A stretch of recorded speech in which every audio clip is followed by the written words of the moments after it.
আপনি বাপের সামনে সিগারেট খেতে লজ্জা করে, বাপের সামনে বেনামাজি থাকতে লজ্জা করে না। আপনারা আপনার স্ত্রীদের সাথে যে ঘুমান, ছেলে সন্তানের সামনে ঘুমান, লজ্জা করে, কিন্তু ছেলের সামনে বেনামাজি থাকেন লজ্জা করে না। আপনি বুঝেন, এই পৃথিবীতে লা ইলাহা ইল্লাল্লাহ বলার পরে, লা ইলাহা ইল্লাল্লাহ বলার পরে, ওয়া আন্না মুহাম্মাদুর রাসূলুল্লাহ বলার পরে শিরক, আল্লাহর সাথে অংশীদারিত্ব হচ্ছে সবচেয়ে বড় অপরাধ। ঠিক আছে? এরপর কাজ হচ্ছে সালাত, এরপর কাজ কি? নামাজ। এরপর কাজ কি?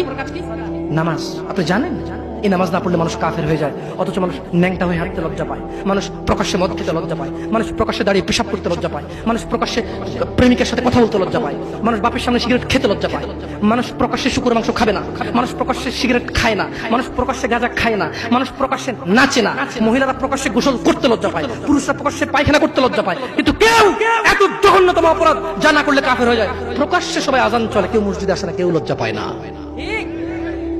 তাহলে দুনিয়া কি বলেন তো? তুচ্ছ খেলতামাশা। নামাজটাকে ঠিক করেন।